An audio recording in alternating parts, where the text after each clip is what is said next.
और वो जो प्रारूप जारी किया है उसके अंदर ये लिखा हुआ है कि प्राइवेट मंडियां भी अलाउ की जाएंगी और उसके अलावा जो प्राइवेट कंपनी होंगी उनको थोक में अनाज या कृषि उत्पाद खरीदने की छूट दी जाएगी और थोक में ही भंडारण करने की।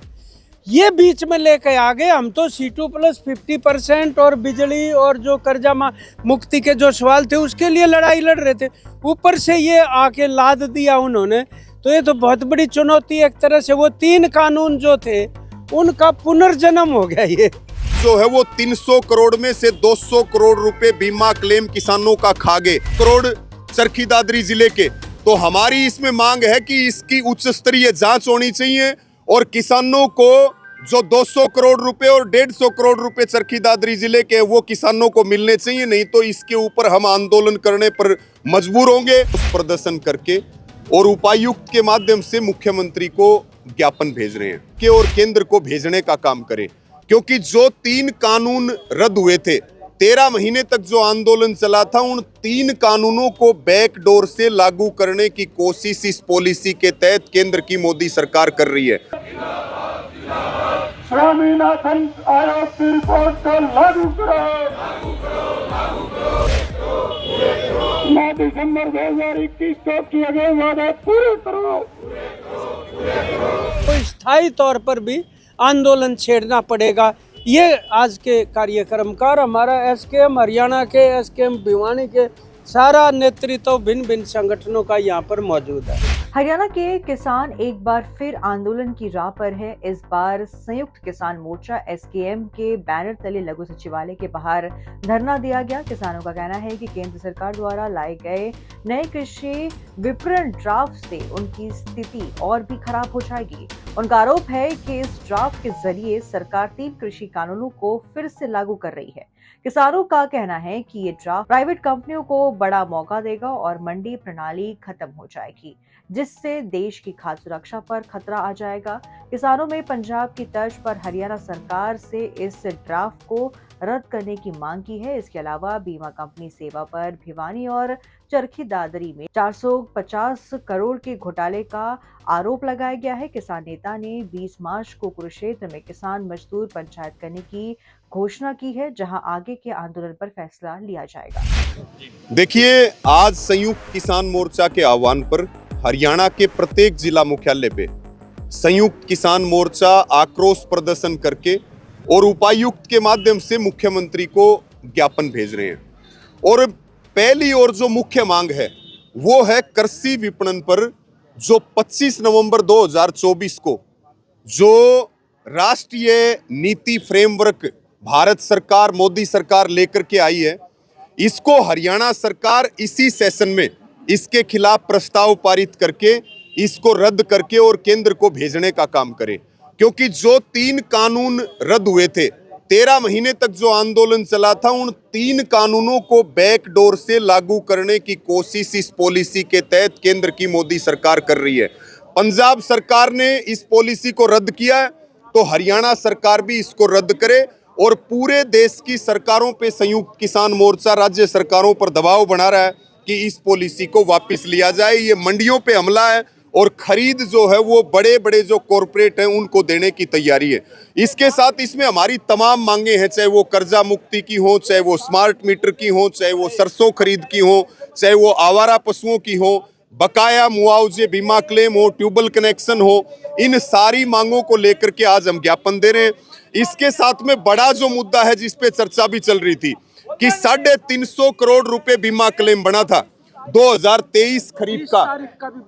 हाँ, 2023 का 350 करोड़ रुपए खरीफ का बीमा क्लेम था, लेकिन कृषि मंत्री जो पूर्व हैं JP दलाल, उन्होंने सेमा कंपनी के साथ अधिकारी जो महानिदेशक लेवल के, IAS लेवल के जो अधिकारी हैं, उन्होंने साठगांठ करके और करीब करीब जो है वो 300 करोड़ में से 200 करोड़ रुपए बीमा क्लेम किसानों का खा गए। इसी प्रकार 150 करोड़ चरखी दादरी जिले के। तो हमारी इसमें मांग है कि इसकी उच्च स्तरीय जांच होनी चाहिए और किसानों को जो 200 करोड़ रुपए और 150 करोड़ रुपए चरखी दादरी जिले के वो किसानों को मिलने चाहिए, नहीं तो इसके ऊपर हम आंदोलन करने पर मजबूर होंगे। अगली जो हमारी कार्रवाई है आज प्रदर्शन के बाद में 20 मार्च को कुरुक्षेत्र में जो मुख्यमंत्री नायब सैनिक का आवास है, वहां पर हम किसान मजदूर पंचायत करेंगे। पूरे हरियाणा के संगठन और पूरे हरियाणा से बड़ी संख्या में किसान, नौजवान, हमारी माताएं, बहनें, खेत मजदूर सब आएंगे। आगे की रणनीति वहीं पर बैठ करके तैयार की जाएगी, वो भी एक बड़ा कार्यक्रम रहेगा। सर, आज जो धरना दिया गया है, क्या पूरे प्रदेश में जिला स्तर पर है और किन मांगों को लेकर दिया गया है? संयुक्त किसान मोर्चा की तरफ से ये वैसे तो अखिल भारतीय स्तर का आह्वान है और अलग अलग तारीखों में ये अलग अलग प्रोटेस्ट हो रहे हैं। आपको पता है कि जिस तरीके से हमारी पुरानी जो मांगों के लिए संघर्ष कर रहे थे और बीच में मोदी सरकार ने जो एक ड्राफ्ट जारी कर दिया प्रारूप, वो कृषि विपणन का राष्ट्रीय प्रारूप कह रहे हैं उसको, और वो इतना खतरनाक है कि हमारा जो मंडी सिस्टम है वही एक तरह से ख़त्म हो जाएगा। और वो जो प्रारूप जारी किया है उसके अंदर ये लिखा हुआ है कि प्राइवेट मंडियां भी अलाउ की जाएंगी और उसके अलावा जो प्राइवेट कंपनी होंगी उनको थोक में अनाज या कृषि उत्पाद खरीदने की छूट दी जाएगी और थोक में ही भंडारण करने की। ये बीच में लेके आ गए। हम तो C2+50% और बिजली और जो कर्जा मुक्ति के जो सवाल थे उसके लिए लड़ाई लड़ रहे थे, ऊपर से ये आके लाद दिया उन्होंने। तो ये तो बहुत बड़ी चुनौती, एक तरह से वो 3 कानून जो थे उनका पुनर्जन्म हो गया ये। तो ये बर्दाश्त नहीं किया जा सकता किसी भी हालत में। हमारी तो कृषि भी और जो हमारा आत्मनिर्भरता है खाद्यान्न की, वही ख़त्म हो जाएगी। ये एक परिस्थिति बीच में आ गई तो उसको वापस लिया जाए, उस प्रारूप को, ये हमारी मांग है। और ऐसा चलते चलते जब पंजाब का SKM 5 तारीख को चंडीगढ़ में धरना देने के लिए जा रहे थे, तो भगवंत मान की सरकार जो एक तरफ तो उस प्रारूप को विधानसभा में रद्द कर चुकी और दूसरी तरफ से किसानों को अरेस्ट कर रही है, तो वो विरोधाभास जो है वो भी एक चिंता का विषय है हम लोगों के लिए।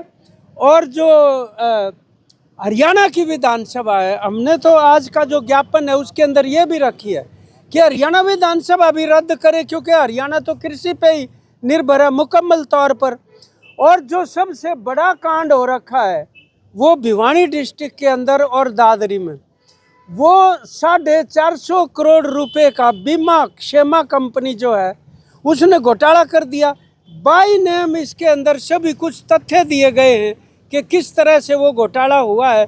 सिर्फ 100 करोड़ रुपए बीमा क्लेम के उस कंपनी ने माने हैं, जबकि 450 करोड़ रुपए की देनदारी बनती है और सरकारी रिकॉर्ड में मौजूद है। तो जिन लोगों ने ये बीच में इतना बड़ा घोटाला कंपनी से मिलके किया है, उनकी कैद होनी चाहिए, उनके खिलाफ भ्रष्टाचार का पर्चा दर्ज होना चाहिए और उनको तुरंत गिरफ्तार किया जाए। और जो बीमा के क्लेम हैं वो लोगों को दिए जाने चाहिए। और इसके अंदर पारदर्शिता बिल्कुल भी नहीं है। जो जिसको प्रधानमंत्री फसल बीमा योजना कहते हैं, वो प्रधानमंत्री की थोड़ी है, वो तो प्राइवेट कंपनियों की है। उसका ऊपर से ठप्पा उन्होंने प्रधानमंत्री का ला दिया और उसकी छत्र छाया के नीचे ये सारे कांड इस तरीके से होने लग रहे हैं। हमारे इसी तरह मुआवजे भी बचे हुए हैं जो प्राकृतिक आपदा से आए हुए पीछे तक के भी। तो ये हमारी मांग है आज, और ये कोई आखिरी और पहला प्रदर्शन नहीं है, ये चीज़ बार बार कहते रहे। उसके बाद हमें कोई स्थायी तौर पर भी आंदोलन छेड़ना पड़ेगा।